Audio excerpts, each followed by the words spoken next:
Assalamualaikum warahmatullahi wabarakatuh.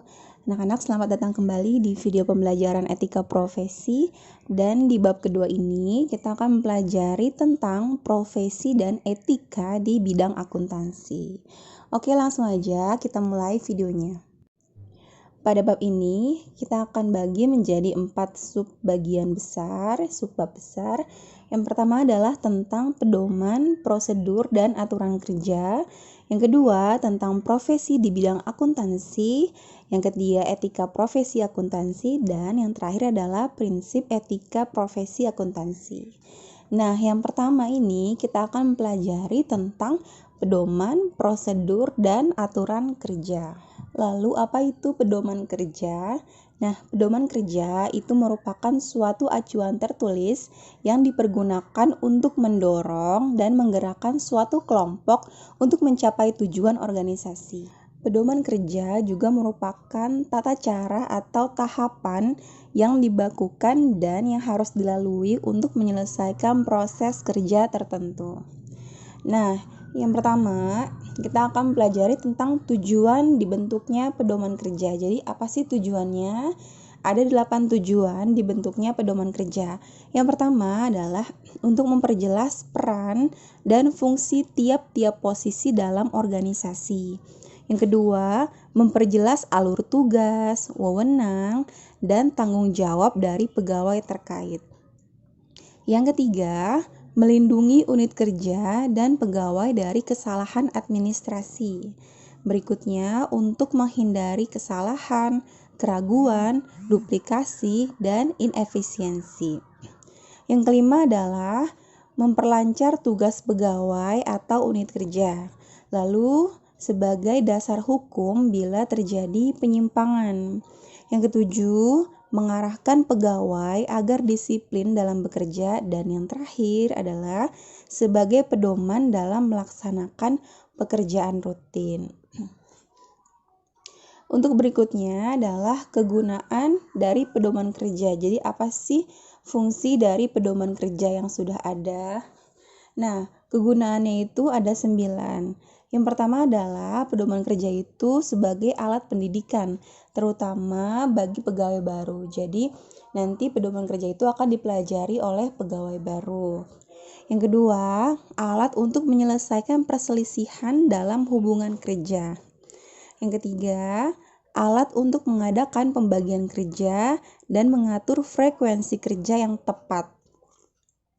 Berikutnya, pedoman kerja itu sebagai alat untuk mengatur tata ruang kantor dan alat untuk menghindarkan adanya pekerjaan yang bertumpuk. Yang keenam, pedoman kerja merupakan alat perencanaan kerja dan pengembangnya di kemudian hari.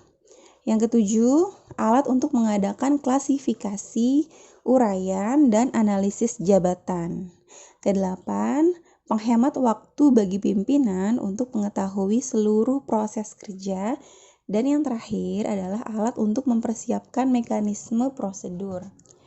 Oke, setelah kita mempelajari tentang pedoman kerja, berikutnya kita akan mempelajari tentang prosedur kerja, tata kerja, dan sistem kerja. Jadi apa sih prosedur kerja? Prosedur kerja itu merupakan rangkaian tata kerja yang berkaitan satu sama lain sehingga menunjukkan adanya suatu urutan tahap demi tahap serta jalan yang harus ditempuh dalam rangka menyelesaikan suatu bidang tugas. Sedangkan tata cara kerja itu merupakan cara pelaksanaan kerja yang efisien atas suatu tugas dengan mengingat segi tujuan, peralatan, fasilitas, tenaga kerja, waktu, ruang, dan biaya yang tersedia. Sedangkan sistem kerja itu merupakan suatu rangkaian tata kerja dan prosedur kerja yang kemudian membentuk suatu kebulatan pola tertentu dalam rangka melaksanakan suatu bidang pekerjaan. Nah, lalu apa sih manfaat dari prosedur kerja, tata kerja, dan sistem kerja? Manfaat yang bisa diperoleh dengan adanya prosedur kerja, tata kerja, dan sistem kerja ada 3. Yang pertama adalah tata kerja, prosedur kerja, dan sistem kerja itu penting. Kenapa? Karena merupakan penjabaran tujuan, sasaran, program kerja, fungsi-fungsi, dan kebijakan ke dalam kegiatan-kegiatan operasional perusahaan sehari-hari. Yang kedua, melalui tata kerja, prosedur kerja, dan sistem kerja yang dibuat dengan cepat, dapat dilakukan standarisasi dan pengendalian kerja dengan secepat-cepatnya. Dan yang terakhir, tata kerja, prosedur kerja, dan sistem kerja bermanfaat bagi para pelaksana maupun semua pihak yang berkepentingan.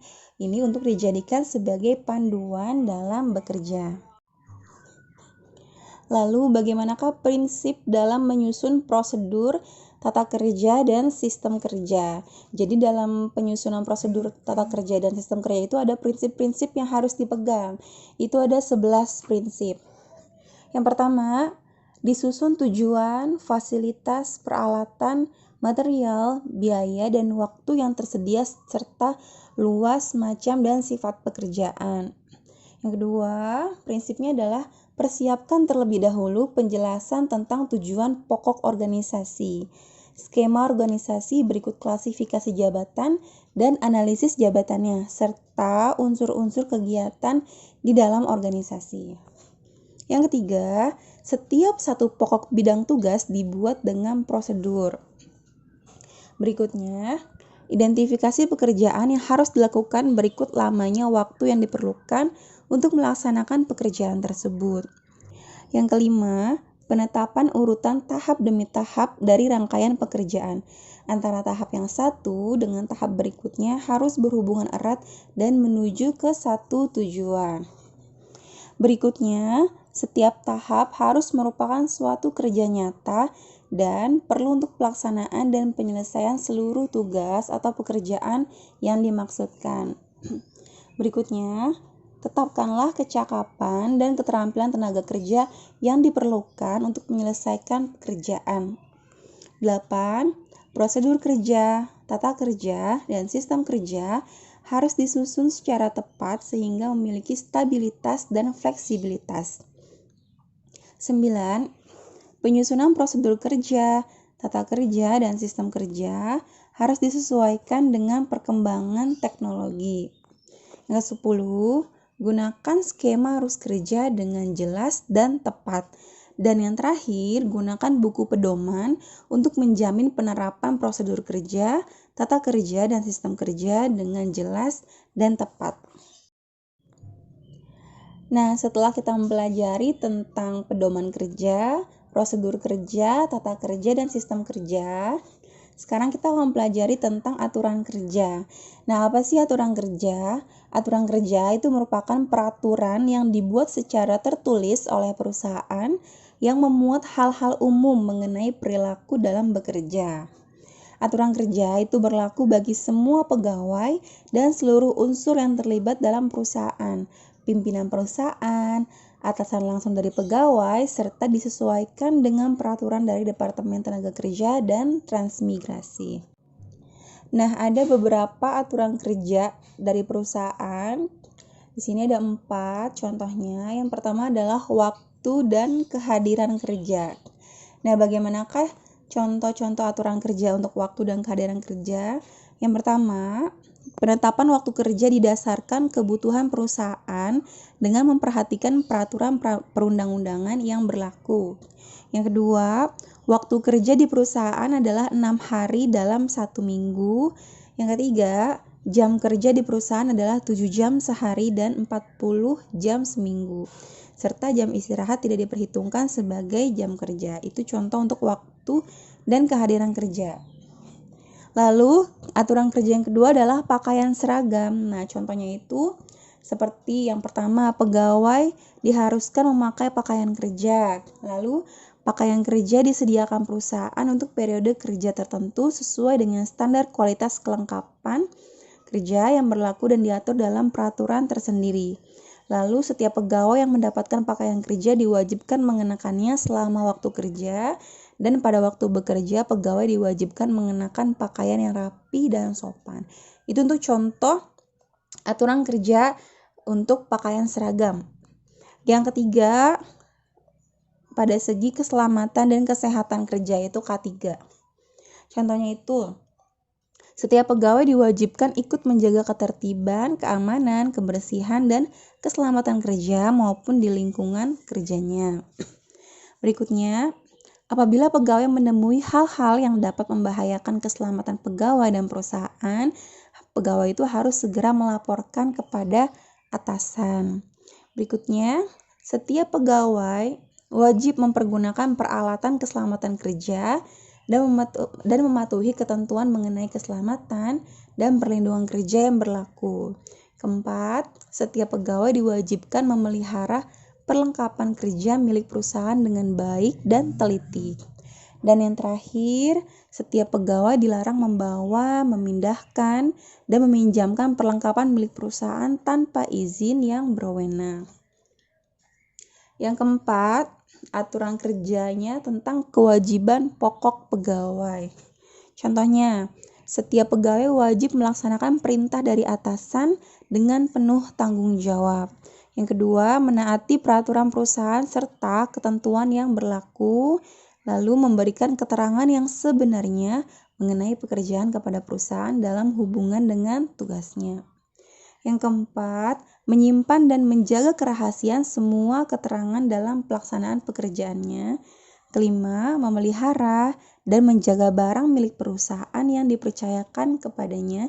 Dan yang terakhir, mengemukakan saran yang bermanfaat bagi perusahaan kepada atasannya melalui saluran yang ditetapkan.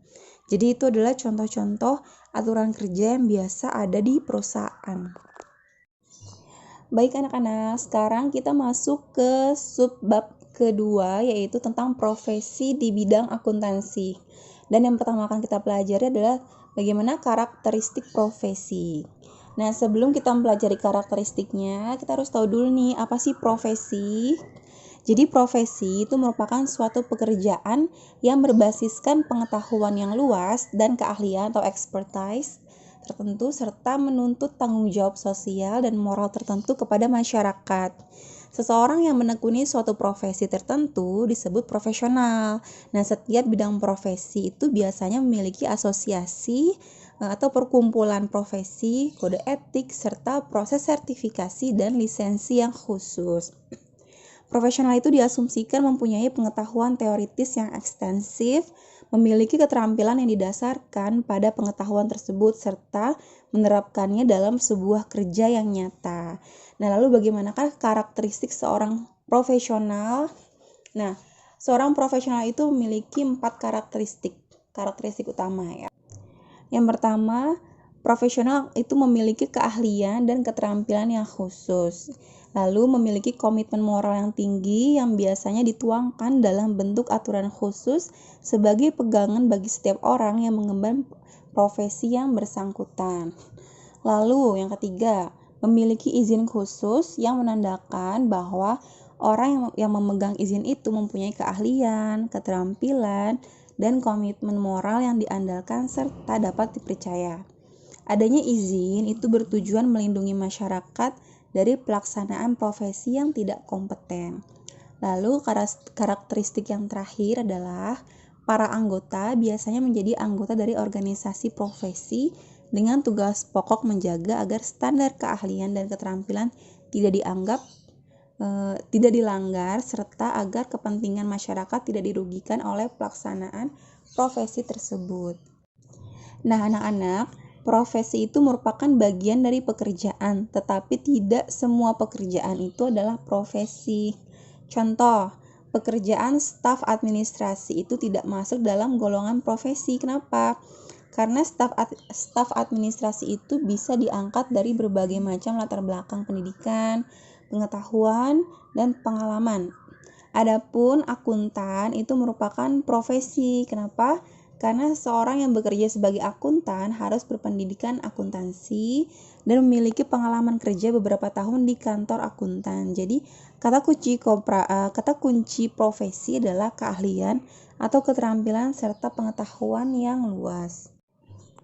Nah, berikutnya kita akan mempelajari tentang akuntan publik atau public accountant. Nah, akuntan publik atau biasa disebut dengan akuntan ekstern itu merupakan akuntan yang mendapatkan izin dari Menteri Keuangan untuk bisa memberikan layanan jasa akuntan publik. Nah, profesi ini biasanya digeluti oleh para lulusan S1 jurusan akuntansi yang mempunyai kemauan dan kemampuan untuk menjadi seorang akuntan. Nah, untuk bisa menjalankan profesi akuntan, seorang lulusan S1 jurusan akuntansi harus melalui 2 tahapan yang pada dasarnya merupakan proses sertifikasi, yaitu pendidikan profesi akuntan atau PPA dan ujian sertifikasi akuntan publik atau USAP. Ya. Kalau untuk pendidikan profesi akuntansi itu lebih difokuskan pada pengujian tingkat kompetensi lulusan S1. Nah, dalam hal ini yang diujikan adalah penguasaan knowledge, performance, dan attitude sebagai penyandang gelar akuntan. Dengan demikian, hasil dari program pendidikan profesi akuntansi atau PPA ini adalah perolehan gelar akuntan. Sedangkan untuk ujian sertifikasi akuntan publik atau USAP, itu hanya ditujukan bagi mereka yang telah menyandang gelar akuntan serta mau dan mampu mengembangkan diri sebagai akuntan publik. Peserta yang mampu melewati tahap ini akan diberikan sertifikasi sebagai seorang akuntan publik. Lalu apa saja sih jasa-jasa yang biasa diberikan oleh akuntan publik? Nah, ketentuan mengenai akuntan publik di Indonesia itu diatur dalam Undang-Undang Republik Indonesia Nomor 5 Tahun 2011 tentang akuntan publik dan Peraturan Menteri Keuangan Nomor 17 garing PMK titik 01 garing 2008 tentang jasa akuntan publik. Nah, setiap akuntan publik itu wajib menjadi anggota dari Institut Akuntan Publik Indonesia atau IAPI, asosiasi profesi yang diakui oleh pemerintah. Jadi IAPI itu adalah asosiasi yang memang diakui oleh pemerintah.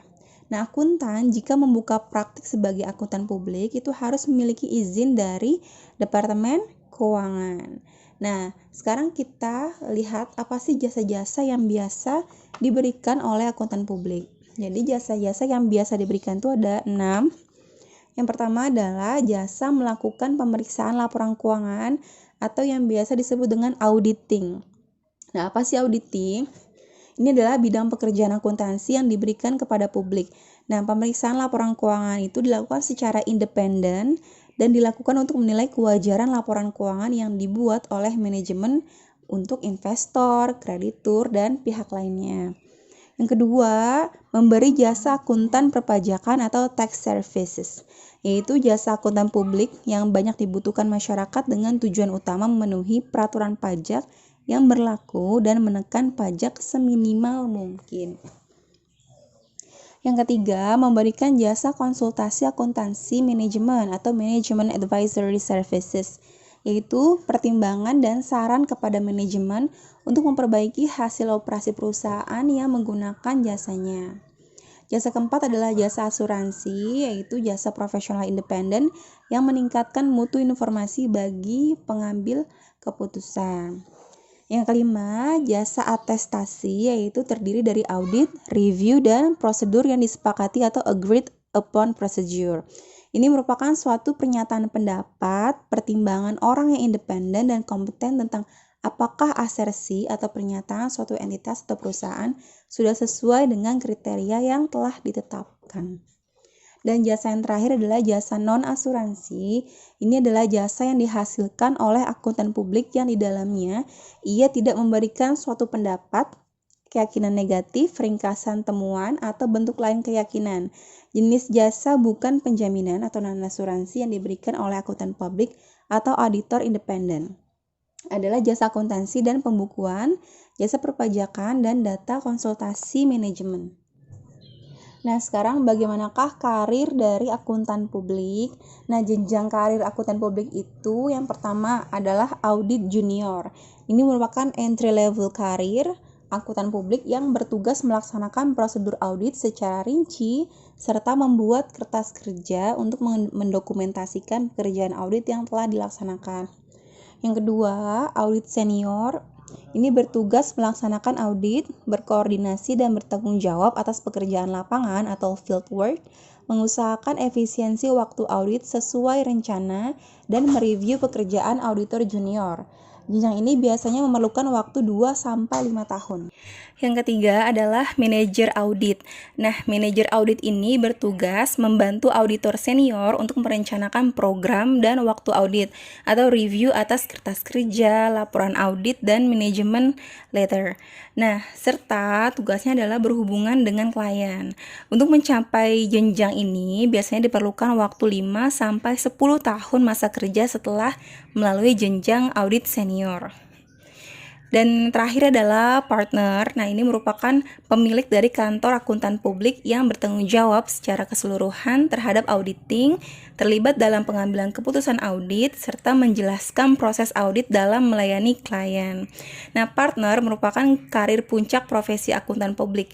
Nah, masa kerja yang dibutuhkan untuk mencapai atau menjadi partner ini biasanya 10 tahun atau lebih setelah melalui jenjang manajer audit. Selanjutnya, kita akan membahas tentang akuntan intern atau private accountant. Nah, akuntan intern ini adalah akuntan yang bekerja di sebuah perusahaan dan menjadi bagian dari perusahaan. Nah, akuntansi menyediakan informasi untuk pihak manajemen sebagai bahan membuat neraca guna mendukung operasi sehari-hari dan membuat kebijakan di masa yang akan datang. Sasaran akuntansi adalah mengendalikan kegiatan perusahaan, memonitor arus kas, dan menilai berbagai alternatif dalam pengambilan keputusan seperti penetapan harga jual, metode produksi, pemilihan investasi yang menguntungkan, dan pembelanjaan dana yang ada. Akuntansi manajemen itu berguna untuk menghasilkan informasi khusus bagi pengguna pihak internal untuk mengidentifikasi, mengumpulkan, mengukur, mengklasifikasikan, dan melaporkan informasi yang bermanfaat bagi pengguna. Dan ini juga bermanfaat bagi pihak eksternal dan internal. Akuntansi perusahaan dirancang untuk mengelola dan menyajikan laporan keuangan yang diperlukan oleh manajemen untuk mencapai tujuan. Nah, tujuannya apa saja? Tujuannya adalah yang pertama, merumuskan keseluruhan strategi dan rencana jangka panjang. Yang kedua, membuat keputusan pengalokasian sumber daya untuk menghasilkan produk serta menciptakan kepuasan pelanggan atau customers. Yang ketiga, merencanakan dan mengendalikan biaya operasional dengan memberikan fokus pada analisis penghasilan, biaya, aktiva, dan utang berdasarkan segmen, investasi, dan aspek lain dalam wilayah tanggung jawab manajemen. Dan yang terakhir adalah mengukur serta mengevaluasi kinerja personal yang terlibat dalam organisasi dengan menggunakan ukuran kinerja keuangan dan kinerja non-keuangan. Berikutnya itu adalah akuntan pemerintah. Nah, akuntan pemerintah ini adalah akuntan yang bekerja pada badan pemerintahan, perusahaan negara, bank pemerintah, Direktur Jenderal Pajak, Direktorat Jenderal Pengawasan Keuangan Negara, dan lain sebagainya. Nah, akuntan pemerintah ini menyusun laporan keuangan pemerintah dan juga melakukan fungsi audit atas instansi pemerintah atau perusahaan di mana pemerintah sangat berkepentingan. Contohnya seperti bea cukai dan pajak. Biasanya sudut pandang yang dipakai bukan laba rugi ya, tapi sesuai atau tidaknya dengan peraturan pemerintahan. Akuntan dapat menjalankan fungsinya sesuai dengan keahlian yang diperoleh dari lembaga pendidikan. Nah, tugas dan kewajiban akuntan pemerintah sudah diatur dengan undang-undang. Selanjutnya itu adalah akuntan pendidik. Nah, akuntan pendidik yaitu akuntan yang bertugas dalam pendidikan akuntansi seperti mengajar, menyusun kurikulum, dan melakukan penelitian di bidang akuntansi. Guru atau dosen atau biasa disebut dengan akuntan pendidik. Nah, ini akuntan pendidik ini biasa melakukan penelitian tentang suatu isu atau permasalahan yang berkembang dalam dunia akuntansi. Akuntan pendidik dalam melaksanakan tugasnya berpedoman pada Tridharma perguruan tinggi, yaitu pengajaran, penelitian, dan pengabdian kepada masyarakat. Pengajaran merupakan tugas utama seorang pendidik. Nah, tugas seorang akuntan pendidik selain mengajar adalah melakukan penelitian sebagai sarana untuk menerapkan ilmu dalam praktik yang sesungguhnya, serta sebagai sarana berkomunikasi dengan masyarakat luas. Nah, yang terakhir ada akuntan pajak.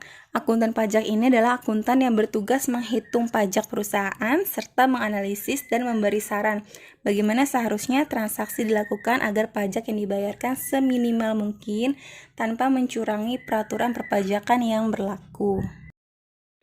Nah, sekarang kita masuk ke subbab yang ketiga, yaitu etika profesi akuntansi. Nah, sebelumnya kita akan mempelajari dulu apa sih sebenarnya definisi dari etika. Kata etika atau ethics dalam bahasa Inggris itu mengandung banyak sekali pengertian. Dari segi etimologi, etika berasal dari kata Yunani, yaitu etikos, yang berarti kebiasaan. Dengan demikian, menurut pengertian yang asli, sesuatu dikatakan baik itu apabila sesuai dengan kebiasaan masyarakat. Dengan rumusan lain, etika adalah adat istiadat atau kebiasaan yang baik yang dihayati oleh masyarakat. Nah, menurut Kay Bertens, etika itu dapat dirumuskan menjadi 3 ya. Yang pertama adalah etika sebagai sistem nilai. Nah, sebagai sistem nilai, etika dipahami sebagai nilai-nilai dan norma-norma moral yang menjadi pegangan atau pedoman perilaku seseorang atau masyarakat tertentu. Contoh misalnya etika Jawa, etika Islam, etika Protestan, dan lain sebagainya.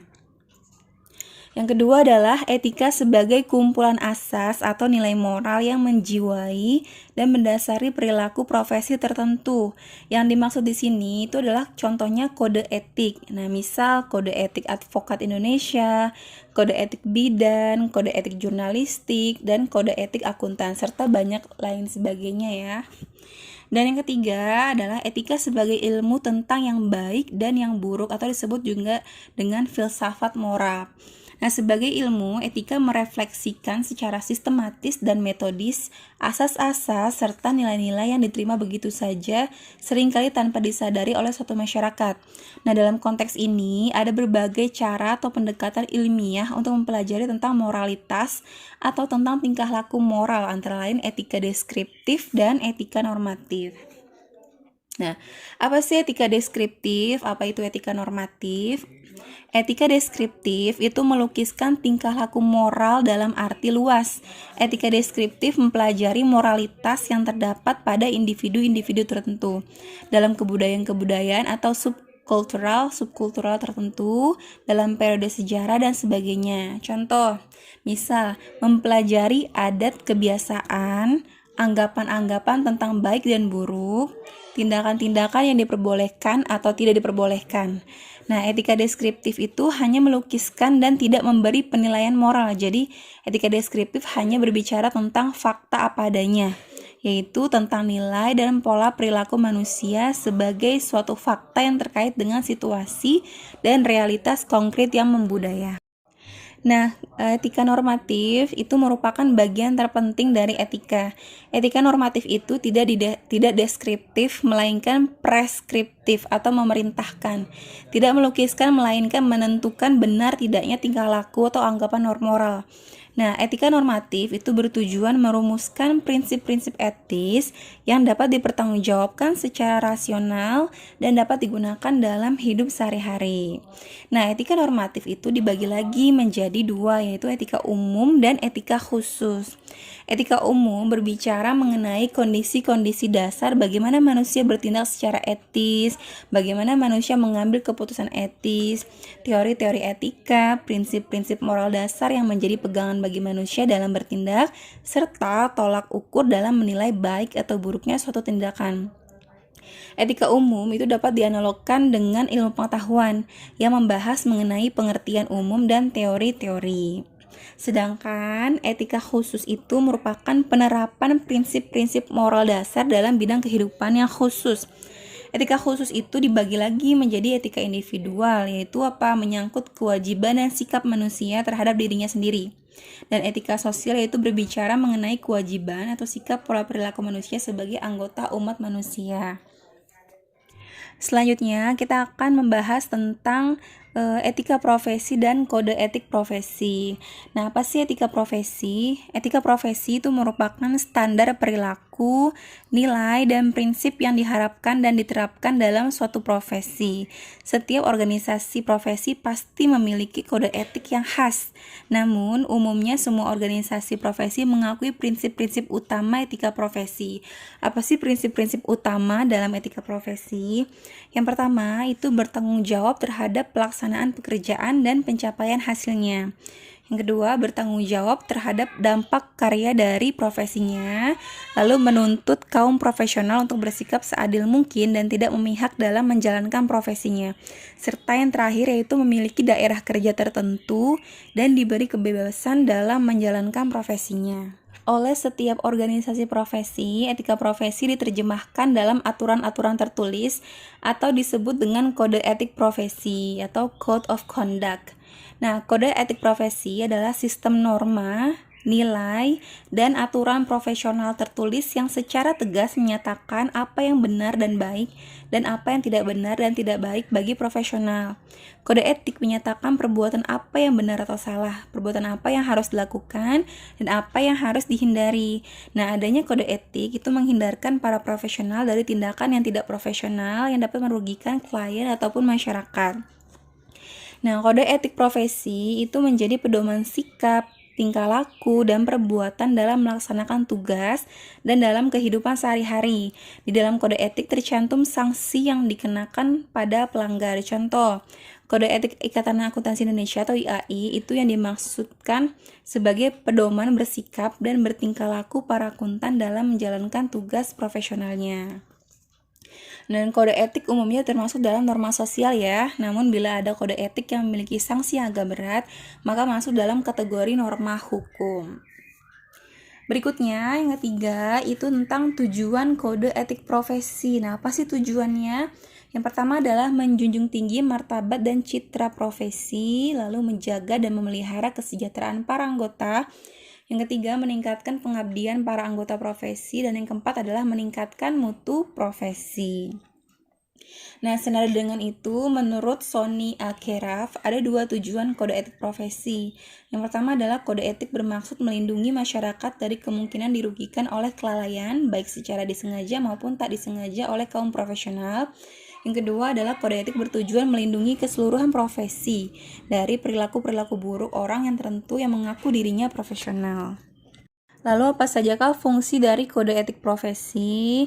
Nah, yang pertama itu memberikan pedoman bagi setiap anggota profesi tentang prinsip profesionalitas yang digariskan.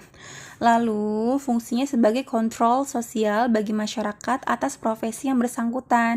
Nah, etika profesi itu dapat memberikan suatu pengetahuan kepada masyarakat agar dapat memahami arti pentingnya suatu profesi. Berikutnya, mencegah perilaku tidak etis di kalangan profesional. Nah, kode etik itu dijadikan dasar untuk menyelidiki perilaku tidak etis yang dilakukan profesional tertentu dengan mengetahui sanksi-sanksi yang tertera untuk setiap jenis pelanggaran para profesional. Pasti profesional akan berpikir dua kali untuk melakukan suatu pelanggaran. Nah, apabila jika pelanggaran tersebut berbuntut dicabutnya keanggotaannya dari profesi, itu merupakan sanksi yang diberikan pada pelanggar tersebut. Berikutnya, itu merupakan dukungan yang sangat berharga bagi para profesional yang ingin bertindak secara etis dalam tugas-tugas profesionalnya. Dan yang terakhir adalah meningkatkan citra positif sebuah organisasi profesi di mata publik dan pemerintah. Kenapa? Karena citra positif itu sangat penting untuk mendapatkan kepercayaan publik. Baik anak-anak, sekarang kita masuk ke subbab terakhir, yaitu prinsip etika profesi akuntansi. Apa sajakah prinsip-prinsip etika profesi akuntansi? Nah, prinsipnya itu ada 8. Yang pertama adalah tanggung jawab profesi, lalu kepentingan publik, integritas, objektivitas, kompetensi dan kehati-hatian profesional, kerahasiaan, perilaku profesional, dan standar teknis. Nah, nanti akan Ibu jelaskan satu persatu tentang prinsip-prinsip etika profesi akuntansi ini. Yang pertama adalah tanggung jawab profesi. Nah, prinsip tanggung jawab profesi itu meliputi 3 hal. Yang pertama adalah setiap anggota senantiasa menggunakan pertimbangan moral dan profesional dalam semua kegiatan yang dilakukannya. Yang kedua, setiap anggota mempunyai peran penting dalam masyarakat. Dan yang terakhir adalah setiap anggota selalu bertanggung jawab untuk bekerja sama dengan sesama anggota untuk mengembangkan profesi akuntansi, memelihara kepercayaan masyarakat, dan menjalankan tanggung jawab profesi. Nah, yang kedua itu adalah kepentingan publik. Nah, prinsip ini meliputi 4 hal. Yang pertama adalah setiap anggota berkewajiban untuk senantiasa bertindak dalam kerangka pelayanan kepada publik, menghormati kepercayaan publik, dan menunjukkan komitmen atau profesionalisme. Lalu yang kedua, profesi akuntan memegang peranan yang penting di masyarakat. Klien, pemberi kredit, pemerintah, pemberi kerja, pegawai, investor, dunia bisnis dan keuangan, serta pihak lain yang bergantung kepada objektivitas dan integritas akuntan dalam menjaga agar bisnis berjalan secara tertib. Yang ketiga, setiap anggota mungkin menghadapi tekanan yang saling berbenturan dengan pihak-pihak yang berkepentingan. Oleh karena itu, anggota harus bertindak dengan penuh integritas, dengan suatu keyakinan bahwa apabila anggota memenuhi kewajibannya kepada publik, maka kepentingan menerima jasa terlayani dengan sebaik-baiknya. Dan yang terakhir adalah anggota diharapkan dapat memberikan jasa yang berkualitas, mengenakan imbalan jasa yang pantas, serta menawarkan berbagai jasa. Semua dilakukan dengan tingkat profesionalisme yang konsisten dengan prinsip etika profesi.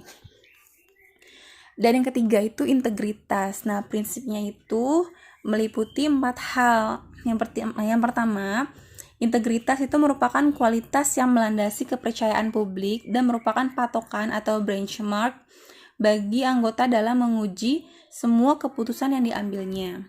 Yang kedua, integritas mengharuskan seorang anggota untuk antara lain bersikap jujur dan berterus terang tanpa harus mengorbankan rahasia penerima jasa. Integritas dapat menerima kesalahan yang tak disengaja dan perbedaan pendapat yang jujur, tetapi tidak dapat menerima kecurangan atau peniadaan prinsip. Yang ketiga, integritas mengharuskan anggota untuk menaati baik bentuk maupun jiwa, standar teknis dan etika, serta integritas mengharuskan anggota untuk mengikuti prinsip objektivitas dan kehati-hatian profesional. Yang keempat adalah prinsip objektivitas. Nah, objektivitas ini dijelaskan dalam 2 hal. Yang pertama, prinsip objektivitas mengharuskan anggota bersikap adil, tidak memihak, jujur secara intelektual, tidak berprasangka atau bias, serta bebas dari benturan kepentingan atau berada di bawah pengaruh pihak lain. Dan yang kedua adalah apapun jasa atau kapasitasnya, anggota harus melindungi integritas pekerjaannya dan memelihara objektivitas. Yang berikutnya, yang kelima, yaitu prinsip kompetensi dan kehati-hatian profesional.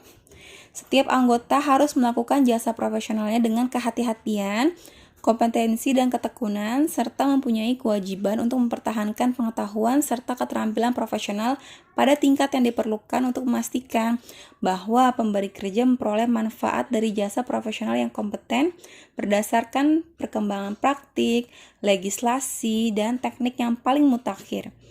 Prinsip kompetensi dan kehati-hatian itu meliputi: yang pertama, anggota harus menerapkan suatu program yang dirancang untuk memastikan terdapat kendali mutu atas pelaksanaan jasa profesional yang konsisten dengan standar nasional dan internasional. Yang kedua, dalam hal penugasan profesional melebihi kompetensi anggota atau perusahaan, anggota wajib melakukan konsultasi dan menyerahkan klien kepada pihak lain yang lebih kompeten. Yang ketiga, anggota harus tekun dalam memenuhi tanggung jawabnya kepada penerima jasa dan publik. Ketekunan mengandung arti pemenuhan tanggung jawab dengan memberikan jasa dengan segera dan berhati-hati, sempurna, dan mematuhi standar teknis dan etika yang berlaku. Serta yang terakhir, kehati-hatian profesional mengharuskan anggota untuk merencanakan dan mengawasi secara seksama setiap kegiatan profesional yang menjadi tanggung jawabnya. Prinsip yang keenam yaitu kerahasiaan. Nah, prinsip kerahasiaan ini meliputi meliputi 6 hal ya. Yang pertama, anggota mempunyai kewajiban untuk menghormati kerahasiaan informasi tentang klien atau pemberi kerja yang diperoleh melalui jasa profesional yang diberikannya. Nah, kewajiban kerahasiaan berlanjut bahkan setelah hubungan antara anggota dan klien atau pemberi kerja itu berakhir. Yang kedua, kerahasiaan harus dijaga oleh anggota kecuali jika persetujuan khusus telah diberikan atau terdapat kewajiban legal atau profesional untuk mengungkapkan informasi. Yang berikutnya, anggota mempunyai kewajiban untuk memastikan bahwa staf di bawah pengawasannya dan orang-orang yang diminta nasihat atau bantuannya menghormati prinsip kerahasiaan. Berikutnya, kerahasiaan tidaklah semata-mata masalah pengungkapan informasi. Kerahasiaan juga mengharuskan anggota yang memperoleh informasi selama melakukan jasa profesional tidak menggunakan atau terlihat menggunakan informasi tersebut untuk keuntungan pribadi atau keuntungan pihak ketiga. Dan yang kelima, anggota yang mempunyai akses terhadap informasi rahasia tentang penerima jasa tidak boleh mengungkapkannya kepada publik. Karena itu, anggota tidak boleh membuat pengungkapan yang tidak disetujui atau unauthorized disclosure kepada orang lain. Hal ini tidak berlaku untuk pengungkapan informasi dengan tujuan memenuhi tanggung jawab anggota berdasarkan standar profesional. Yang terakhir itu kepentingan umum dan profesi menuntut bahwa standar profesi yang berhubungan dengan kerahasiaan didefinisikan dan bahwa terdapat panduan mengenai sifat dan luas kewajiban kerahasiaan serta mengenai berbagai keadaan di mana informasi yang diperoleh selama melakukan jasa profesional dapat atau perlu diungkapkan. Prinsip yang ketujuh itu adalah perilaku profesional. Nah, setiap anggota harus konsisten dengan reputasi profesi yang baik dan menjauhi tindakan yang dapat mendiskreditkan profesinya.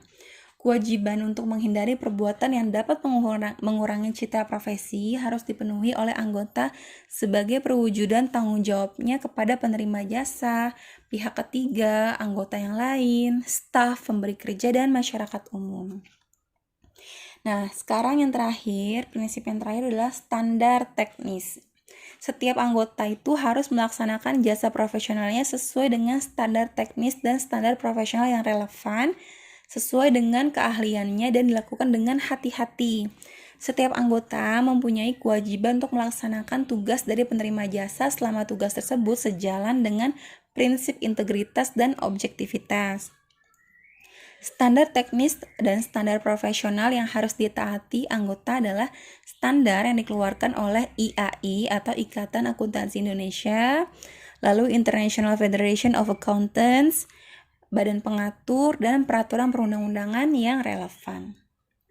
Baik anak-anak, jadi itu adalah materi di bab 2 kita tentang etika profesi akuntansi. Terima kasih sudah menonton video ini. Ibu akhiri, wassalamualaikum warahmatullahi wabarakatuh.